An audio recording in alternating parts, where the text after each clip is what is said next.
ॐ अज्ञानतिमिरान्धस्य ज्ञानञ्जनशलाकया चक्षुरुन्मिलितं येन तस्मै श्रीगुरुवे नमः। श्रीचैतन्यमनोभीष्टं स्थापितं येन भूतले स्वयं रूपः कदा मह्यं ददाति स्वपदान्तिकम्। वन्देऽहं श्रीगुरु श्रीयुतपदकमलं श्रीगुरुन् वैष्णवांश्च श्रीरूपं साग्रजातं सहगण रघुनाथान्वितं तं सजीवं साद्वैतं सावधूतं परिजनसहितं कृष्णचैतन्यदेवं श्रीराधाकृष्णपादां सहगण ललिता श्रीविशाखान्वितांश्च।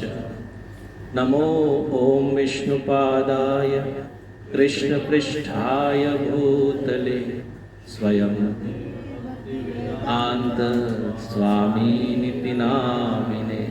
नमस्ते सरस्वते देवे गौरवाणी प्रचारिणे निर्विशेष शून्यवादी पाश्चात्य देशतारिणे।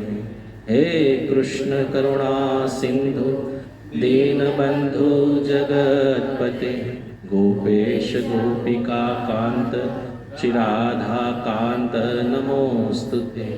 तप्त कांचन गौरांगी राधे वृंदावनेश्वरी वृषभानुसुते देवी प्रणमामि हरिप्रिये। वाञ्छाकल्पतरुभ्यश्च कृपा सिन्धुभ्य एव च पतितानां पावनेभ्यो वैष्णवेभ्यो नमो नमः। जय श्री कृष्ण चैतन्य प्रभु नित्यानंद श्री अद्वैत गदाधर श्रीवासादि गौर भक्तवृंद। हरे कृष्णा कृष्ण कृष्ण हरे हरे हरे राम राम राम हरे हरे। भक्त भक्ति भगवंत गुरु चतुर्नाम वपुए इनके पद वंदन किए नाशे विघ्न अनेक। ओम नमो भगवते वासुदेवाय। ओम नमो भगवते वासुदेवाय। ओम नमो भगवते वासुदेवाय।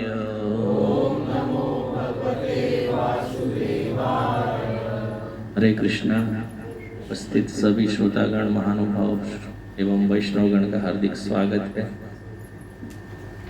परम मंगलमय परात्पर ब्रह्म अखिलेश्वर श्री वृंदावनेश्वर और वृंदावनेश्वरी श्रीमती राधा रानी के चरण कमलों में प्रणाम करते हुए आज जो हमको ये सत्संग प्राप्त हुआ है उनका पूरा श्रेय गुरुजन एवं भगवान राधा कृष्ण है। क्योंकि ये जो सत्संग बहुत दुर्लभ सत्संग में प्रविष्ट हो जाना मतलब भगवान की सन्निधि में आ जाना। तो पिछले सत्र में हम श्रवण कर रहे थे श्री जयदेव गोस्वामी का पावन चरित्र। उसमें हमने श्रवण किया कि जयदेव कवि संस्कृत काव्यों के राजा चक्रवर्ती राजा हुए अन्य राजाओं के उपलक्ष्य में कंपैरिजन में। तो सुंदर गीत गोविंद की रचना उन्होंने की। हमने आगे श्रवण किया उनका जन्म बिंदु इंदु बिल्व गांव में बंगाल में हुआ। बचपन में ही माता पिता का देहांत हो गया, शरीर उन्होंने छोड़ दिया। तो बचपन में ही वो विरक्ति का अनुभव करने लगे भगवत कृपा से। माधुर्य रस का अंदर ही अंदर आस्वादन करते हैं। एक सुंदर छप्पई में लेख आता है, मन मन चाखिए। ये जो रसमय माधुर्य लीला है सबको दर्शाने की लीला नहीं है, जो अनुरागी भक्त है उनके समक्ष कहना चाहिए।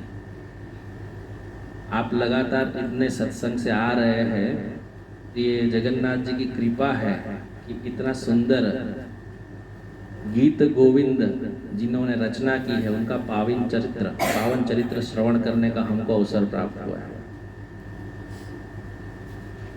आगे हमने श्रवण किया, वैराग्य में वो क्या करते हैं, अपने पास केवल एक गुदड़ी और कमंडल रखते हैं। अभी यदि किसी की संपत्ति या उनकी छाया चली जाए तो कुछ लोग ऐसे रहते हैं जो उनका फायदा उठाते हैं।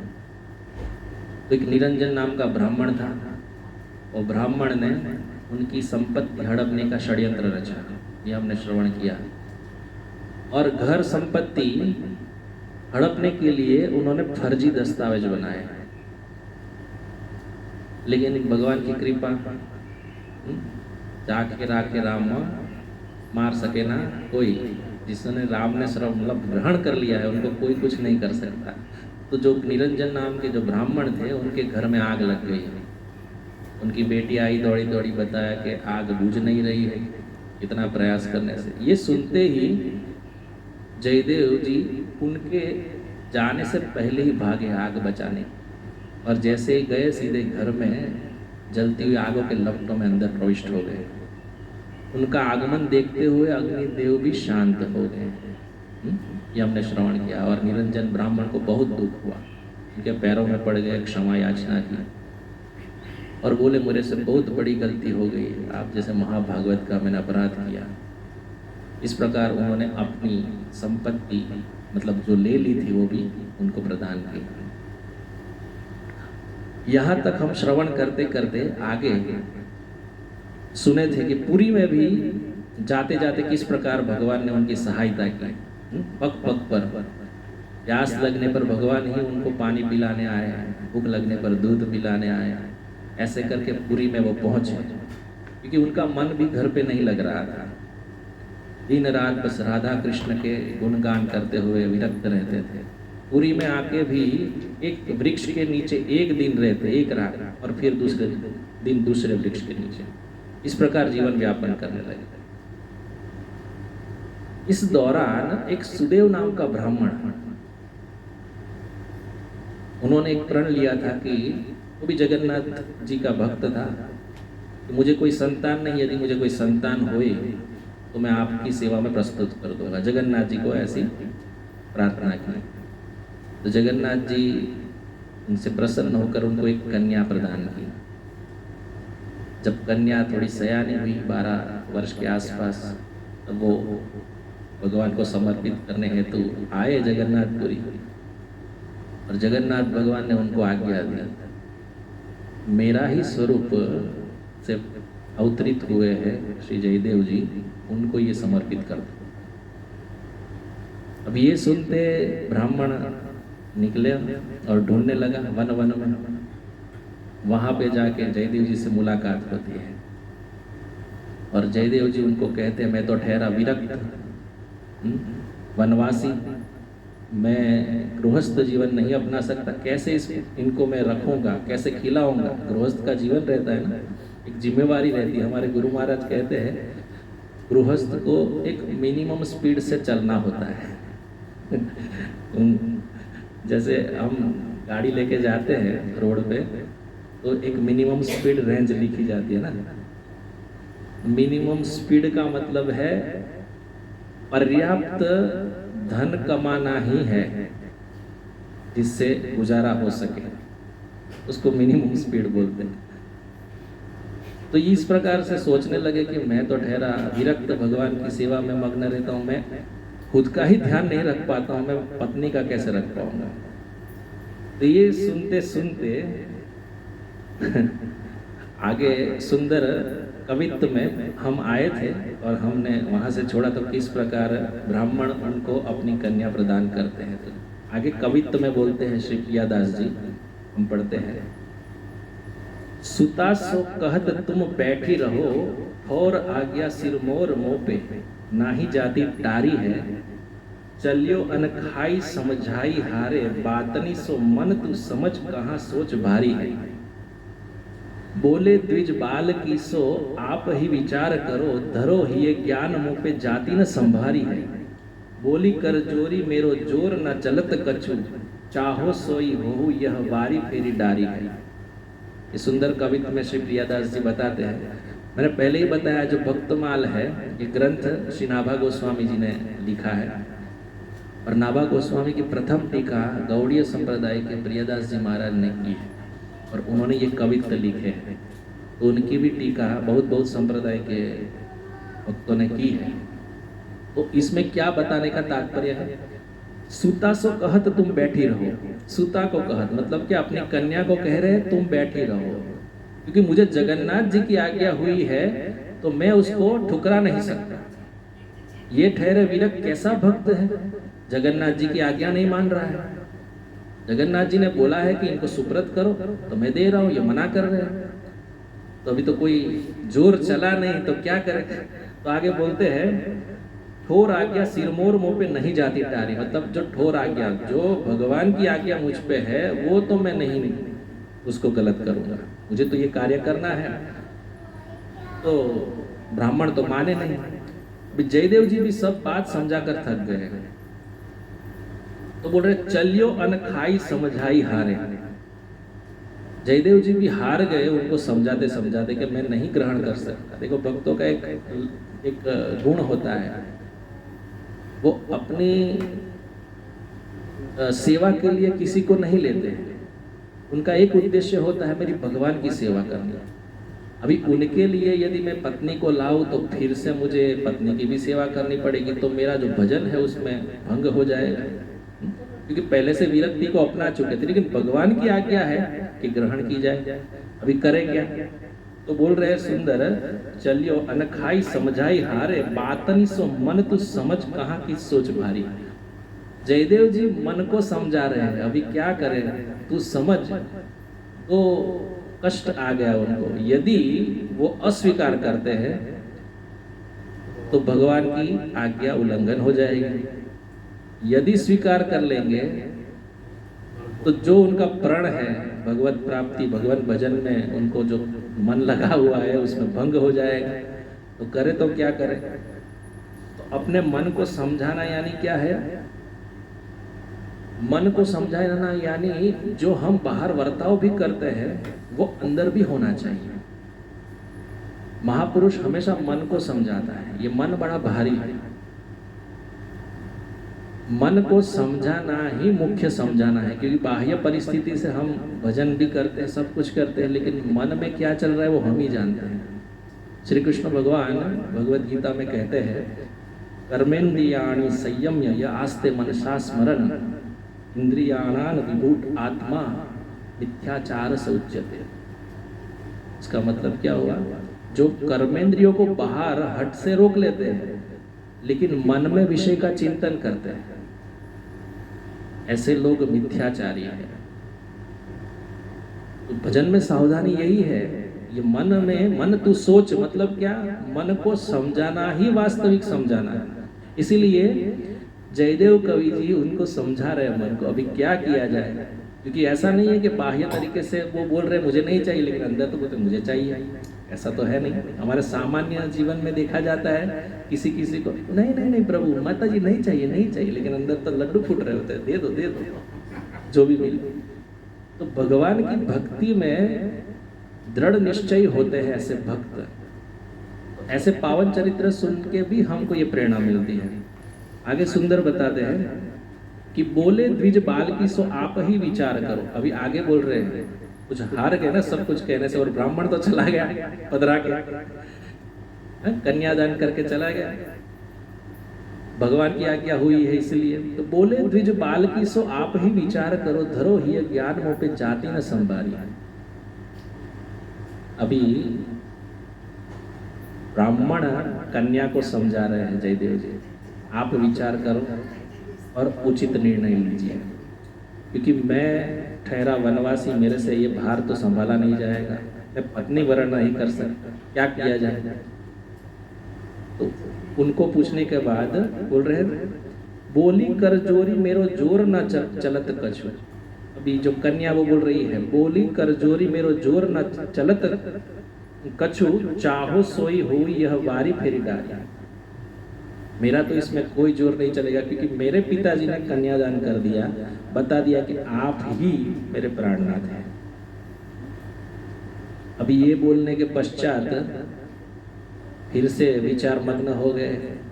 जगन्नाथ जी ने खूब खेल खेला है मेरे साथ। लेकिन यहाँ बात समझने की मुख्य ये है, अंतिम पंक्ति में कह रहे हैं कि कन्या का धर्म कर्तव्य क्या होना चाहिए।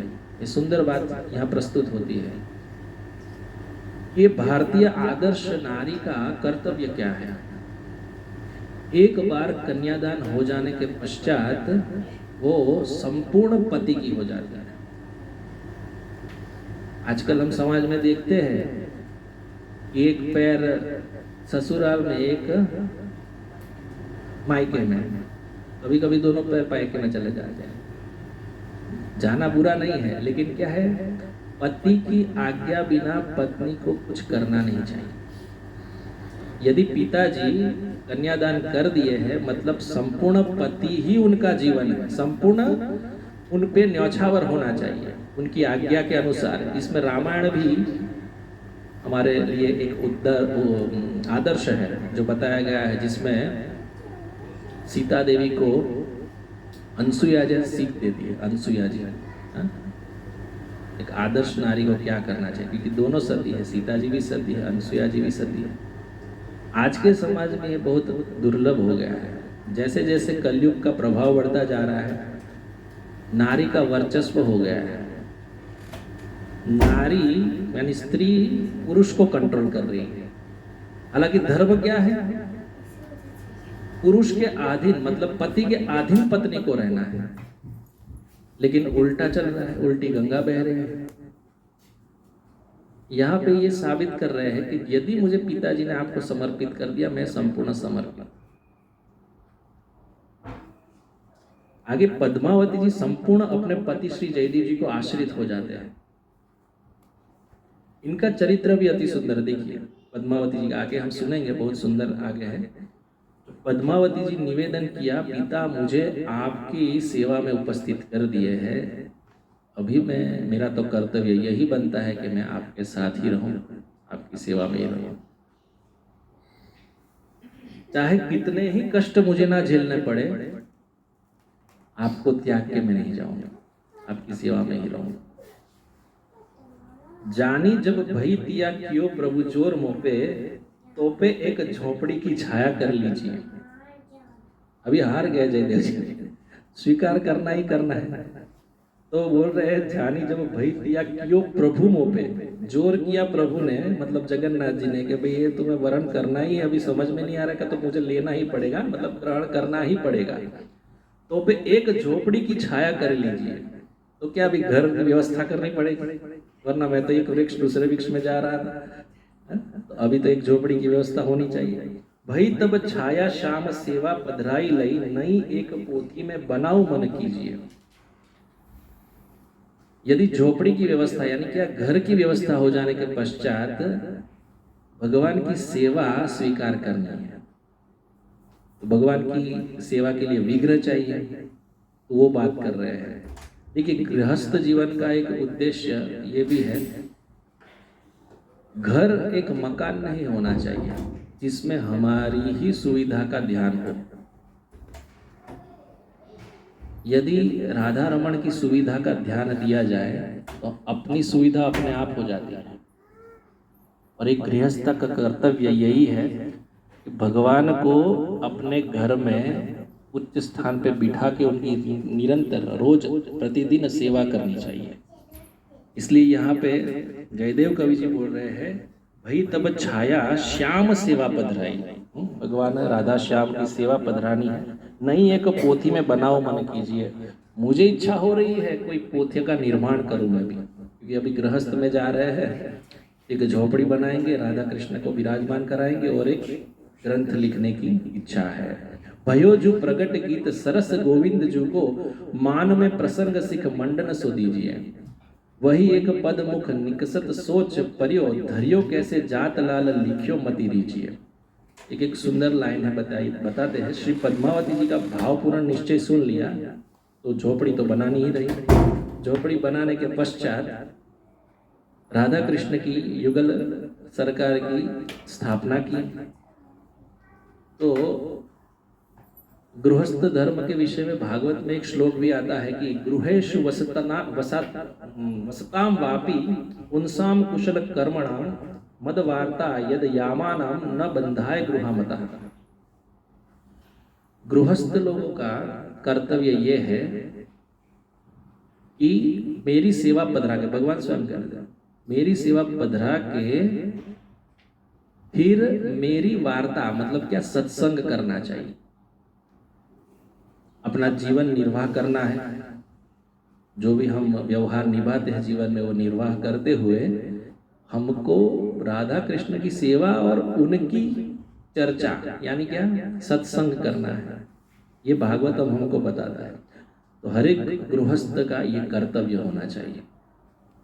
तो भक्ति रसामृत सिंधु में भी श्री रूप गोस्वामी बताते हैं कि भक्ति के मुख्य 5 अंग हैं। उसमें से ये विग्रह सेवा एक अंग है। लेकिन श्रील प्रभुपाद बताते हैं कि सर्वोच्च जो है वो नाम संकीर्तन है। क्योंकि 5 जो मुख्य बताया है भक्ति का अंग, उसमें सर्वोच्च नाम संकीर्तन, विग्रह सेवा भी है। इसीलिए देखो भक्त हमेशा झोली माला लेके देखेंगे। आपको कोई वृंदावन जाए या कहीं भी तीर्थ स्थान में जाए ना, तो आप देखोगे ये हम ही अलग दिख रहे हैं कि ये अलग अलग है। हर एक के गले में, हाथ में कंठी माला रहेगी और जो भी गुरु प्रदत्त मंत्र है उसका उच्चारण करते रहेंगे। तो ये जो नाम संकीर्तन, नाम जप है, वो गृहस्थ जीवन में या कोई भी विरक्त भी हो उसको अपनाना है। और सत्संग ये बहुत उचित है। हमारे गुरु महाराज श्री राधा गोविंद दास भी कहते हैं, राधा गोविंद दास महाराज कहते हैं, गृहस्थ जीवन में सर्वोच्च जो है वो है पति पत्नी के आपस में समन्वय के साथ भगवत चर्चा करना। कभी एकांत में बैठे हैं तो टाइम पास के लिए टीवी चालू कर दिया, मोबाइल चालू करने, ये नहीं है सत्य। हम तो हैप्पी टाइम कर रहे हैं। कोई बोल रहे हैप्पी टाइम, कोई बोल रहे फैमिली टाइम है। तो फैमिली टाइम करने के लिए प्रॉब्लम नहीं है, लेकिन फैमिली टाइम करते करते हमारा मेजोरिटी समय फैमिली टाइम में ही जाता है। और भगवान की चर्चा तो कभी एक वीक में एक बार होती है ना, उधर चले जाते हो जाता है। तो ये कोई रीति नहीं है। रीति क्या बताते हैं, हर एक गुरुजन बताते हैं, रेगुलरली जब भी आपको मन लगे 15-20 मिनट भगवान की कथा। आज मैंने ऐसा कुछ श्रवण किया। कभी कभी माता जी प्रभु जी को बताते हैं, प्रभु जी बताते मैं थक गया, अभी छोड़ो बाद में बात करते, अभी खाना दो, पहले प्रसादम दो। थोड़ी देर के बाद उनको मूड आएगा तो वो बोलेंगे मैं बर्तन घिस घिस कर थक गया, अभी सो जाओ जाओ। तो ये जो गृहस्थ जीवन में कड़वाश है, इससे सत्संग नहीं बनता है। सत्संग बनता है समन्वय के साथ, प्रेम से। यदि जैसे मैंने आगे बताया ना, पत्नी हमेशा पति के अधीन होनी चाहिए, उनकी हर एक बात को सुनना चाहिए। शास्त्र बताता है, हमारी बात तो है नहीं, शास्त्र यही बताता है। अभी शास्त्र के विरुद्ध में बोल नहीं सकता, वरना माता जी के पक्ष में मैं बैठ जाता, बोल देता कि माता जी सही कर रहे हैं। लेकिन शास्त्र यही बताता है, प्रभु जी को, माता जी को प्रेम देना है और माता जी प्रभु जी को आदर दे। ये बहुत नितांत आवश्यकता है। क्योंकि कभी कभी क्या, आदर से प्रेम बढ़ता है। जैसे आप किसी को प्रणाम करो तो सामने वाला कितना खुश हो जाता है, भले ही जानता ना, खुश हो जाता है। ऐसे ही माता जी भी सामने आदर देंगे तो प्रेम। यदि आदर देने के बाद भी प्रभु जी नहीं कर रहे तो प्रभु जी सोचना चाहिए कि मेरे अंदर अभी सत्संग की कमी है। भगवान राधा रमण अभी विराजमान नहीं हुए। हर एक के हृदय में भगवान का दर्शन करने का हमको आदत भी डालना चाहिए। क्योंकि जीव जो है यानी कि आत्मा, उसमें परमात्मा विराजमान है। हम भगवद गीता के महात्म्य में श्रवण किए थे। तो आप किसी से दुर्व्यवहार भी कर रहे हो, या तो मुझे पसंद नहीं है ये व्यक्ति, वो व्यक्ति आपको पसंद नहीं क्यों? उसके अंदर बैठा हुआ जो गुण है वो आपके गुण से मैच नहीं कर रहा है, बस उतना ही है। लेकिन दुश्मनावट इतनी हो जाती है कि बस हाथ में लेके बैठ गए, मेरे को इनसे बोलना ही नहीं। लेकिन आप ये भूल रहे हैं कि परमात्मा भी उनके हृदय स्थान में विराजमान है।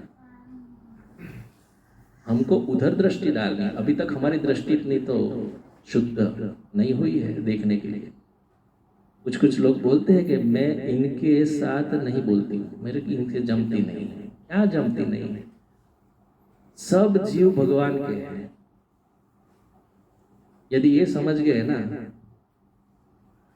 तो भक्ति मार्ग में हम यूं दौड़ लगा सकते, यूं भाग सकते। क्यों? अभी पीछे क्यों है? क्योंकि सब में हम भेद देख रहे हैं। कभी कभी जाति भेद, कभी कभी देश का भेद, कभी कोई भी व्यक्ति क्यों ना, क्योंकि हमारी आइडेंटिटी हमको पता पड़ेगी तभी तो हम दूसरे की आइडेंटिटी को समझ पाएंगे। विद्या विनय संपन्ने ब्राह्मणे गवि हस्तिनी सुनी चेव स्वपाके च पंडिता समदर्शिना। भगवत गीता में भगवान श्री कृष्ण कहते हैं विद्या विनय ब्राह्मण युक्त, ब्राह्मण के गुण युक्त यदि कोई ब्राह्मण व्यक्ति हो,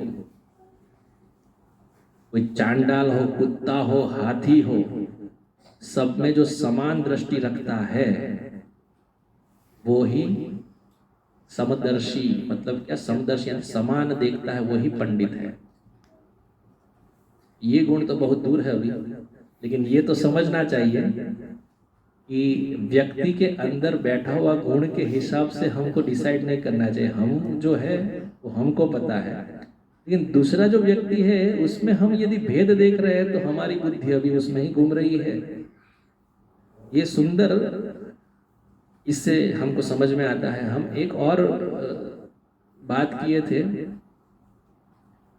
जैसे यहाँ पे बताया गया है कि मुझे तो आपको सौंप दिया गया है, मेरे पिताजी ने आपके साथ वरण करवाने की बात की है, तो मेरे तो प्राणेश्वर आप ही हो अभी। तो प्रभुपाद जी भी इसमें एक तात्पर्य लिखते हैं, जब कन्या सयानी है, छोटी है, तब उसको पिताजी के आश्रय में रहना है।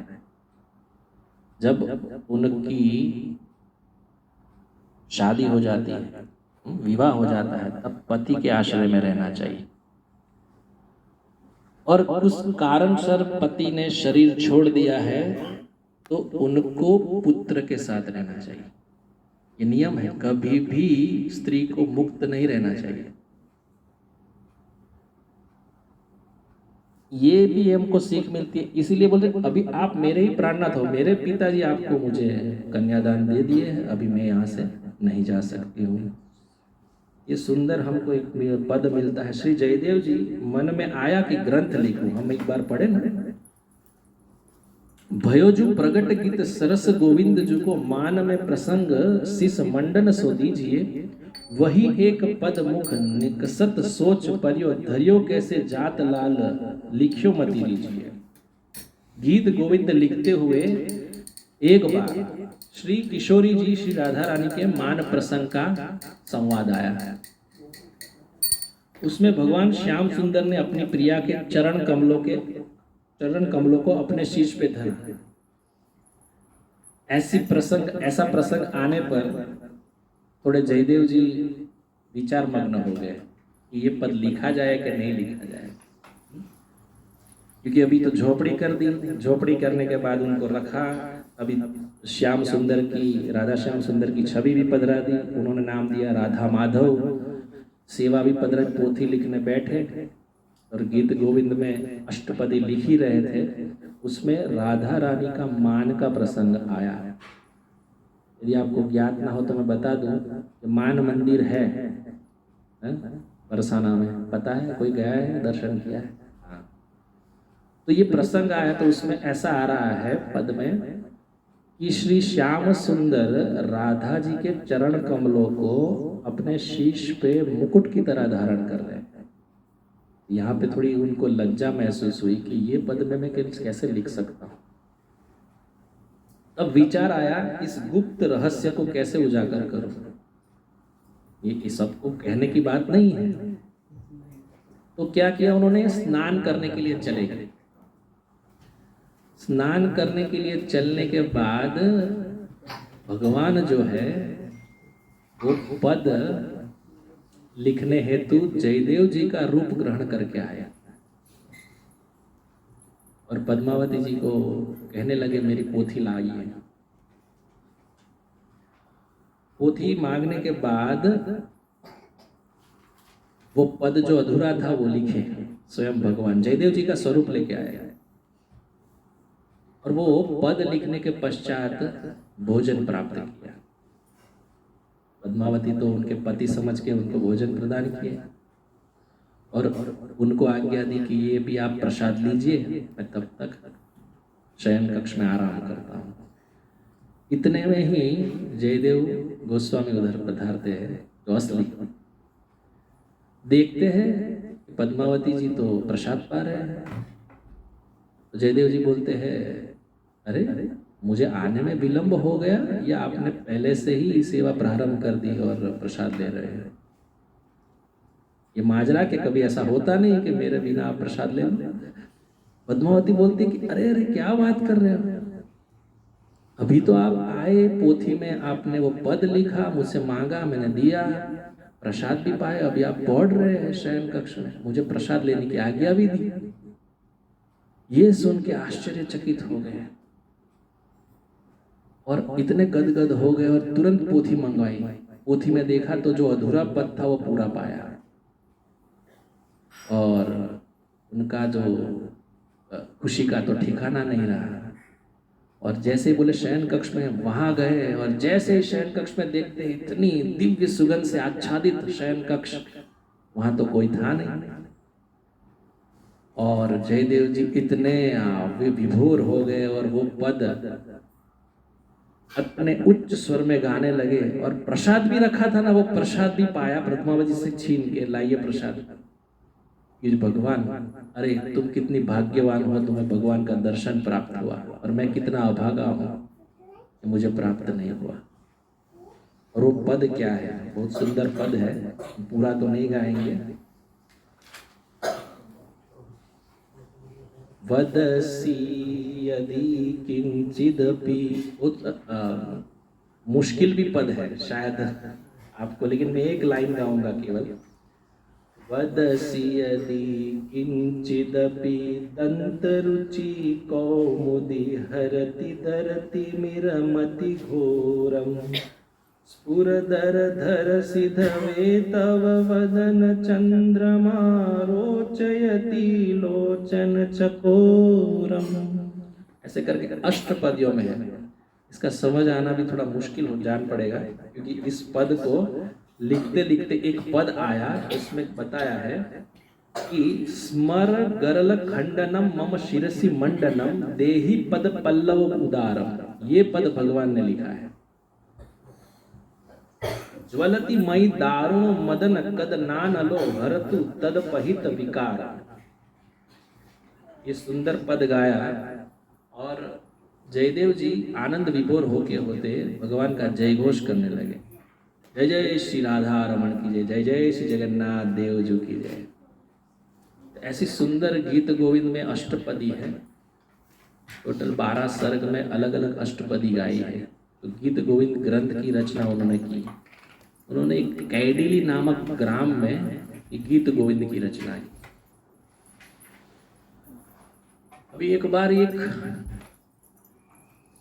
वाक्य हुआ कि नीलांचल धाम तामे पंडित नृपति एक करी, यही नाम धरी पोथी सुखदाई।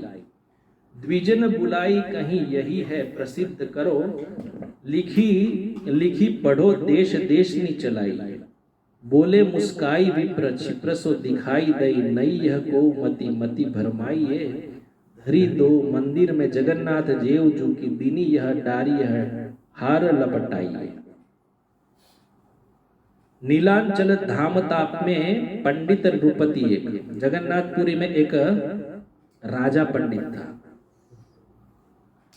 उसने एक उत्तम पुस्तक बनाई, करी यही नाम धरी पोथी सुखकाई। उन्होंने भी गीत गोविंद लिखा, उसमें श्री कृष्ण चरित्र का वर्णन उन्होंने भी किया। राजा का ब्राह्मणों से कहना यह गीत गोविंद है, प्रचार करो, देश देश में इसका खूब प्रचार करो। अभी राजा भी बता रहा कि मैं भी गीत गोविंद लिखा हूं, उसको प्रचार कीजिए। अभी प्रचार करते करते सभी विद्वानों ने देखा कि ये तो गीत गोविंद जो है उसमें वो रस और प्रेम नहीं है। तो ब्राह्मण जो है वो असली जो गीत गोविंद है ना उसको पहचानते थे, उसके रस को पहचानते थे। तो उन्होंने ये भेद खोल दिया। लेकिन राजा तथा राजा के जो भक्तगण वो लोग कहने लगे कि यही है ओरिजिनल। तो ऐसे लोग बहुत पाए जाते हैं जो अपने नाम हेतु, प्रशंसा हेतु अपना निकाल देते हैं। तो लोगों की बुद्धि अभी भ्रमित हो गई। राजा है, सब लोग कह रहे तो आधे आधे बट गए, अभी किया क्या जाए। देखो यहाँ जगन्नाथ जी का क्या एक पर्चा बोला जाएगा है, तो उनकी प्रेम जो है गीत गोविंद के प्रति वो दर्शाया जा रहा है। तब जगन्नाथ मंदिर में दोनों पोथी को रखा गया और ब्राह्मणों ने कहा कि जगन्नाथ जी जिसको स्वीकार करेंगे वो फाइनल। ब्राह्मण लोग भी इस प्रकार का एक क्या बोलते हैं, एक कक्ष में इसको रखा और भगवान के समक्ष उसको रखा और उसके बाद उसके पट बंद कर दिए। पट बंद करने के पश्चात वो उधर पधारते हैं, आते हैं तो देखते हैं कि जो जयदेव कवि द्वारा लिखा हुआ गीत गोविंद है उसके ऊपर हार चढ़ाया हुआ है और भगवान उसको छाती से लगा के बैठे हैं, और जो गीत गोविंद वो राजा ने लिखा था उसको हटा दिया है। ये चमत्कार सबने देखा।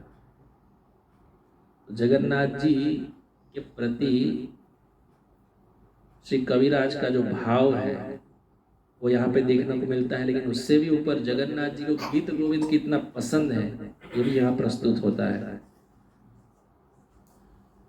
जगन्नाथ जी का गीत गोविंद उसमें भी एक पद सुंदर है, वो हम आज गाएंगे। लेकिन उसके पूर्व यहाँ पे राजा का क्या हाल होता है उसमें प्रियादास जी सुंदर वर्णन करते हैं।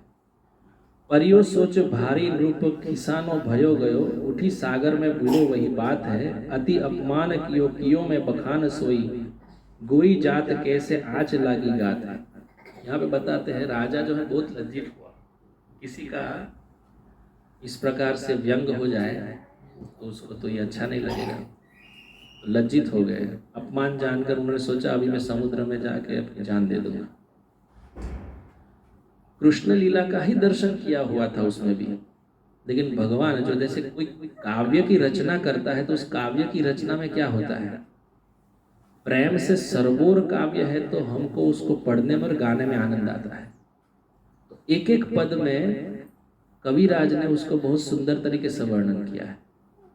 तो वो पद की कमी महसूस होते हुए इस पद को स्वीकार्य नहीं किया जगन्नाथ जी ने। तो यहाँ पे वो उल्टा समझ रहे हैं कि मेरा स्वीकार्य नहीं, इतना लज्जित मेरे समाज में हो रहा है तो मैं अपना प्राण दे दूंगा। तो वो राजा गए, आगे बोल रहे हैं कि आज्ञा प्रभु दई मत बूढ़े तू समुद्र माज, दूसरों न ग्रंथ ऐसो वृथा तनुपात है। इसकी व्याख्या तो बहुत लंबी हो जाएगी, क्योंकि भगवान भी उनको समझाते हैं कि इस प्रकार उनको आज्ञा देते हुए कि ऐसा करने का कोई जरूरत नहीं है, क्योंकि जो गीत गोविंद है जयदेव कवि द्वारा रचित, उसकी कल्पना या तो उसका बरोबरी कोई नहीं कर सकता है। भगवान स्वयं कह रहे हैं तुम ऐसा करो कि गीत गोविंद के 12 सर्गों को 12 श्लोक में उसको कन्वर्ट करते हुए एक ग्रंथ की रचना करो। भगवान उसको भी आगे, क्योंकि ये जो आत्महत्या वाला केस करने की जरूरत नहीं है, समुद्र में अपने आप को चोकना गुड अच्छी बात नहीं है। श्री जयदेव गोस्वामी कृत गीत गोविंद जैसा ग्रंथ दूसरा है ही नहीं। तो वृथा तनुपात है का मतलब बता रहे हैं, भाव है इस गीत गोविंद में जो जयदेव कवि ने रचना की है वह तुम्हारे गीत गोविंद की कल्पना से बाहर है, क्योंकि गीत गोविंद की महिमा अनंत है, ये बता रहे हैं। तो गीत गोविंद सर्ग 5 पद में है, जिसे सुनने जगन्नाथ स्वयं पधारते हैं।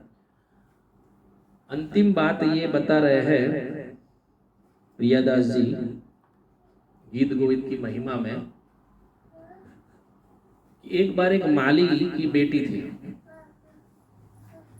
वो बैंगन के खेत में एक गीत गोविंद गुनगुना रही थी। तो गीत गोविंद गुनगुनाते हुए सुंदर वो पद गा रही थी, तो भगवान से रहा नहीं गया मंदिर में। जगन्नाथ जी अंदर बैठे हुए थे, वो भाव विभोर हो गए, और उस समय उन्होंने ढीली वस्त्र पहनी हुई थी। सब पांडवों ने उनको वस्त्र पहनाए थे, वो ढीले थे, लेकिन जैसे ही वो मधुर वाणी उन्होंने सुनी भगवान ने, तो वो माली की बेटी के पीछे वो डोलने लगे, पीछे पीछे, और डोलते डोलते जहां भी जाए तो बीच में ऐसी कंटीली वनस्पति या ऐसा कुछ है, उसमें उनके वस्त्र फंस जाए, जगन्नाथ जी फट जाए, तो भी उनके पीछे पीछे डोलने लगे और बोलने लगे, अरे वाह वाह, अति सुंदर अति सुंदर।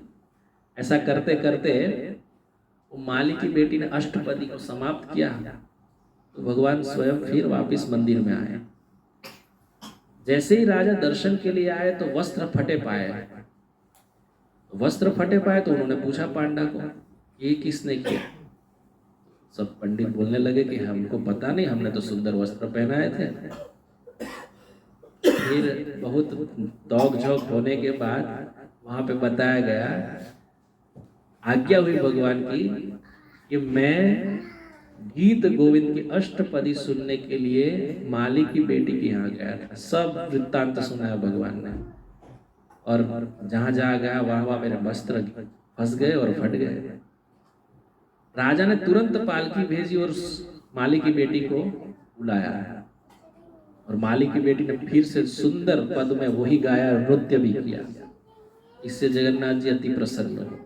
तो हम ये देख सकते हैं कि जगन्नाथ जी को ये गीत गोविंद कितना प्रिय है। यदि आज भी आप भावपूर्ण गाते हैं ना गीत गोविंद को, अब भी सुनने के लिए जगन्नाथ जी पधारते हैं, इसमें कोई शक नहीं, आपको अनुभूति होगी। यदि भाव मन में जागृत होता है तो समझ लो कि कहीं ना कहीं भगवान की मौजूदगी है। तो ये एक कहानी नहीं है, क्योंकि 12वीं सदी में जयदेव जी हो गए, और ये देखने को आता है जयदेव जी ये जो अष्टपदी की रचना की है, उससे भगवान कितने रीझते हैं, खुश होते हैं, प्रसन्न होते हैं। वो स्वयं वो सुनने के लिए वहां आ जाते हैं कि माली की बेटी के द्वारा हमको जानने में होता है। तो ये जो पद है, इसमें वर्णन क्या है? जैसे भागवतम में पंचरास अध्याय है, पंच अध्याय जो है ना, उसको रास पंच अध्याय बोलते हैं। इसमें भी महाप्रभु जी मग्न रहते हैं। महाप्रभु चैतन्य महाप्रभु आविष्ट होते हैं, उसमें वो भाव में खो जाते हैं, उनको सुध बुध नहीं रहती है। जब भागवतम के भी पंच अध्याय, ये जो पांच रस अध्याय भी सुनते हैं ना, उसके पश्चात वो बिल्व मंगल जी का भी कृष्ण कर्णामृत सुनते हैं, और उसके पश्चात वो गीत गोविंद सुनते हैं। ये क्रम था नित्य चैतन्य महाप्रभु का। तो जो पूर्ण प्रेम में आविष्ट होना चाहता है, भगवान की प्रेमा भक्ति में मग्न होना चाहता है, उनको गीत गोविंद के प्रति प्रेम बढ़ाना चाहिए। तो प्रेम जितना बढ़ता है, ऐसे भी अष्टपदी ऐसी है कि ऐसे ही प्रेम बढ़ जाता है। हम जैसे गाते हैं, जैसे पूर्व में गाया था शीत कमला कुछ मंडल, ऐसे ही एक सुंदर पद भी है जो हम आज गाएंगे। वही पद वो माली की बेटी ने बैंगन के खेत में गाया था, और भगवान जगन्नाथ पीछे पीछे डोले, और फिर से मंदिर में आके उनके सामने गा के सुंदर नृत्य भी किया। तो ये भाव है। वो कौन सा पद है वो आपके पास शायद नहीं होगा, लेकिन आप उसको साथ साथ गुनगुनाइए।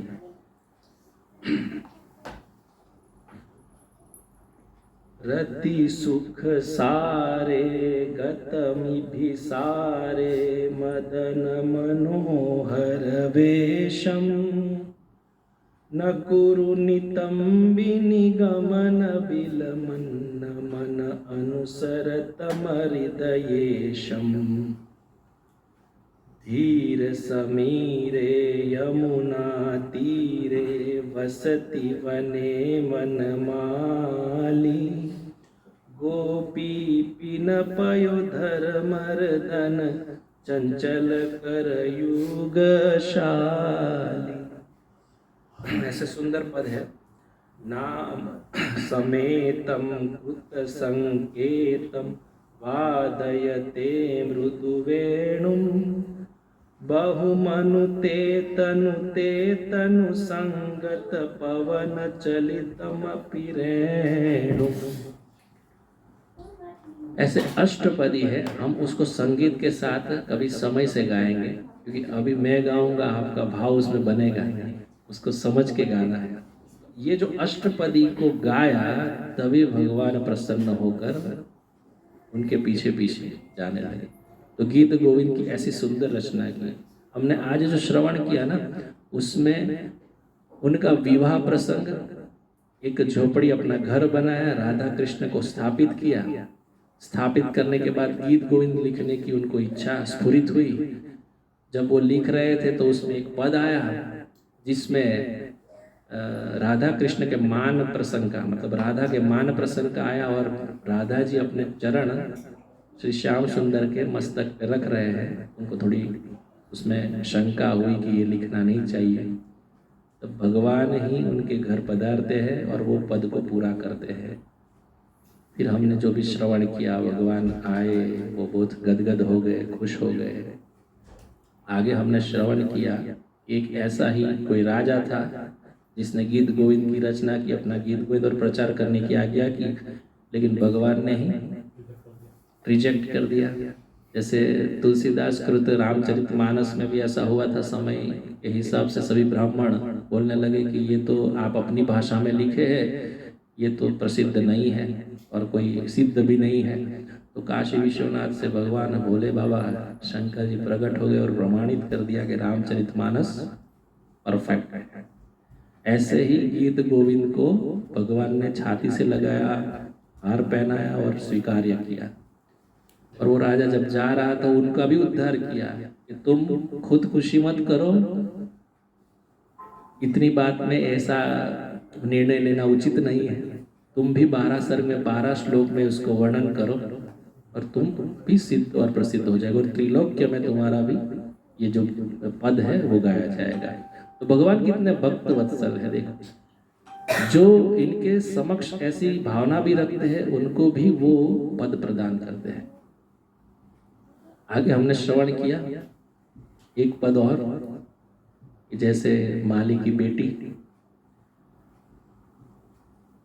और ये जो भावना है गीत गोविंद गा के भगवान वहां पे प्रस्थापित हो जाते हैं, आते हैं। ये आप भी यदि करेंगे तो आपको ये महसूस होगा। कई लोग, जैसे मैं जानता हूँ कुछ लोगों को गीत गोविंद में कुछ पद बहुत पसंद है। यदि आप नियमित पूर्ण प्रेम से इसको गाने की चेष्टा करेंगे, कोशिश करेंगे, तो आपको ये अनुभूति होगी। गीत गोविंद सामान्य नहीं, जो भगवान ने स्वयं पद लिख दिया हो उसमें कहना ही क्या है, और स्वीकार्य किया है। तो जयदेव गोस्वामी का ये जो चरित्र है, ऐसे ही आगे एक सुंदर चरित्र भी आएगा। मेरे हिसाब से मुझे लेना तो है, लेकिन उससे पूर्व मैं थोड़ा बता दूं, बहुत सुंदर है आगे भी। कि ऐसे पद लिखते लिखते बीच में चोर आते हैं उनको लूटने के लिए, लेकिन ये तो ठहरे भक्त, ये तो सब सच सच बता देते, मेरे पास इतना इतना है, तो सब दे दिया, धन जो भी था।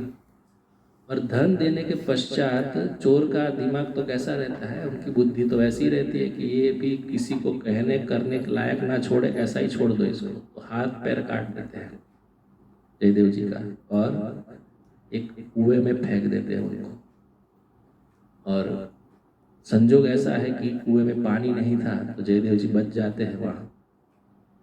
और आगे क्या क्या होता है वो हम श्रवण करेंगे अगले सत्र में। तो आगे की कथा भी बहुत सुंदर है।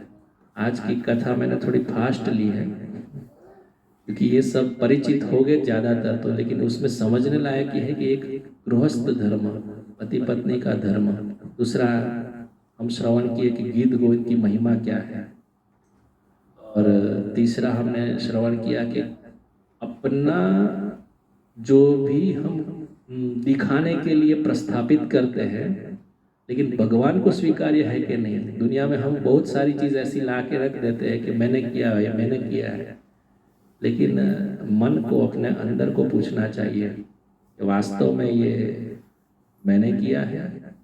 ये मैं और मेरा का भाव ही हमको बार बार जन्म मृत्यु में डालता है। मैं का भाव है अपना अहंकार, और अपने का भाव है मोह, अटैचमेंट। तो भगवान की भक्ति करते करते मैं और मेरा मिट जाता है।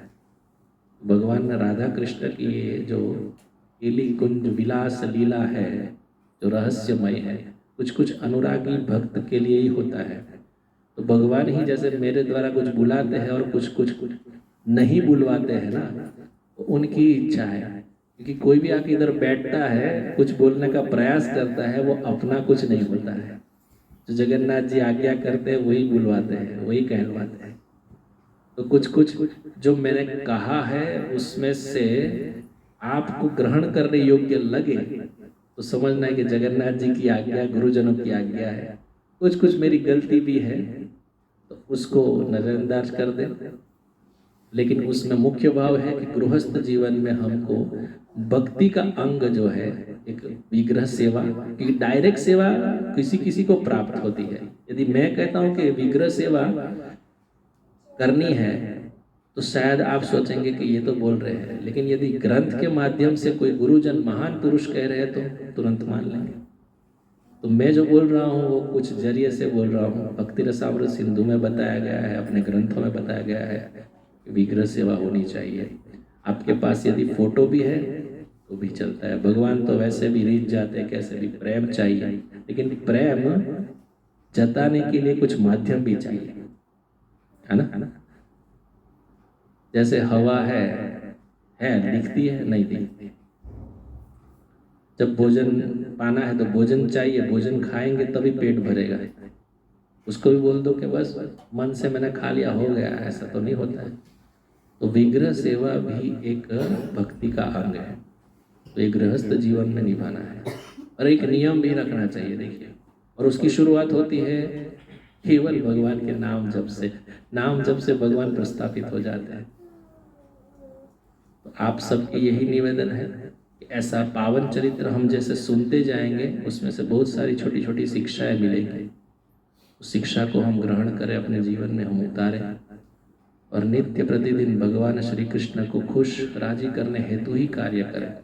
यदि हमारी भावना हमको खुश और हमारे जो फैमिली मेंबर उनको खुश करने के, तो कहीं ना कहीं आप में बेचैनी रहेंगे, क्योंकि वो तो क्षणिक में खत्म हो जाएगा। भोग भोगने में आ गया, खत्म हो गया, वही समाप्त। लेकिन जैसे ही भावना, इसको ही बोलते हैं कृष्ण भावनामृत, चेतना बदल गई, जो भी मुझे चाहिए मैं बस भगवान की प्राप्त, मतलब भगवान की खुशी हेतु करूँ, उनकी प्रसन्नता हेतु करूँ, यही कार्य हमको जीवन में आगे लाता है, भक्ति में आगे बढ़ाता है। वरना ये बहुत सूक्ष्म बात है। यदि समझ में आए, पकड़ में आए तो बहुत अच्छी बात है, लेकिन ये अभ्यास होता है केवल भक्तों के संग में और नाम जप करने से। तो मैंने पिछली बार आप सबको बताया था कि सबको ऐसे सत्संग में एटलीस्ट वैष्णव अटायर में भी आना चाहिए, कि तिलक में भी आना चाहिए। तो उसमें से मैंने कुछ कुछ लोगों तो देख रहा हूँ, कुछ कुछ नहीं भी है। माता जी ड्रेस में आए तो कोई दिक्कत नहीं है, लेकिन इसका मतलब क्या है, हम समक्ष हो रहे हैं। जैसे शादी में जाए तो हम कैसे होते हैं, वहाँ तो शेरवानी कुर्ता और क्या क्या डालते हैं, और भगवान में आने मतलब उत्सव है। यदि हम रेगुलर सत्संग करते लेकिन उत्सव ही है ना, यहाँ पे हम भगवान का कीर्तन गाते हैं, कुछ श्रवण करने हेतु कुछ कथा श्रवण करते हैं, फिर प्रसाद पाते हैं। तो सब मामला तो वैसा ही है जैसे शादी में होता है या बर्थडे में होता है। तो उत्सव तो है ही है, लेकिन ये उत्सव में एक फर्क है। यहाँ पे हम अपने को आनंद देने के बजाय भगवान को आनंद देने हेतु पधारे हैं। जैसे जन्माष्टमी होती है तो क्या करते हैं, हम नाचते कूदते तो भगवान भी आनंदित हो जाते, बैठे बैठे डोलते हैं, अरे मेरे भक्त आज मेरे लिए बहुत नाच रहे हैं। क्योंकि भगवान जी हृदय स्थान में बैठे बैठे देख ही रहे कि कर क्या रहा है। लेकिन अंदर यदि ये भावना है, आनंद हो गया, चलो प्रसाद मिल गया खाने को, केवल यही भावना है, तो उससे तो भगवान ठीक है, चलो भाई इसको ये है उसको ये देते रहेंगे। लेकिन जो निस्वार्थ प्रेम है उससे हम वंचित हो जाएंगे। जैसी भावना रहेगी वैसा ही वो प्रदान करते। यदि हम ऐसी भावना रहे तो हमको उनकी नित्य सेवा करने का अवसर प्राप्त होता है। भगवान की सेवा दो तरीके से होती है, मानसी सेवा भी होती है, लेकिन उस स्तर पे हम है नहीं अभी। सब लोग बोलते हैं कि विग्रह क्यों करना, मन से भगवान को कर दिया श्रृंगार, लेकिन वो स्तर तो प्राप्त होना चाहिए ना। हमारा मन तो एक घड़ी के लिए किसी को बोले एक राउंड चैंट करो तो कहाँ कहाँ घूमता है, नाम जप में तो आता नहीं है। मेरा तो ऐसा होता है कभी कभी, नाम करते करते अरे ये बाकी है, वो लेने जाना है, वो करना है, वो करना है, ऐसे कितना ही मन घूम जाता है। तो एक राउंड तो प्रेम से हो नहीं पाता, और हम मानसी सेवा कैसे करेंगे। तो ये बात समझते हुए केवल गृहस्थ जीवन में ध्यान, मेरे लिए सीख, मैं जो समझ रहा हूँ मैं पढ़ के मैं मेरे लिए टेक अवे बता रहा हूँ, कुछ ना कुछ मैं बोल रहा हूँ, मतलब मैं परिपूर्ण नहीं हूँ, लेकिन मैं बता रहा हूँ मुझे सीख मिल रही है गृहस्थ जीवन में क्या करना चाहिए। बस इसको रखते हुए हम जीवन निर्वाह करें, भक्तों के संग में रहे, तो कभी भी हम कलयुग में पतित नहीं हो सकते। कलयुग ऐसा है कि पतित कर देगा हमको, माया में ढाल देगा। इसीलिए भगवान का कीर्तन ही सर्वोपरि है।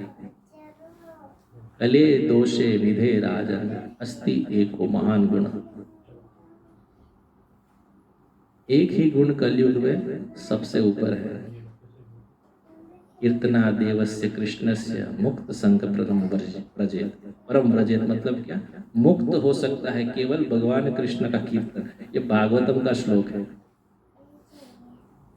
कलयुग में ऐसे तो बहुत दोष है, लेकिन उस दोष में से केवल एक हमको करना है, भगवान के नाम का कीर्तन। हरे कृष्णा कृष्णा कृष्णा हरे हरे, हरे राम राम राम हरे हरे।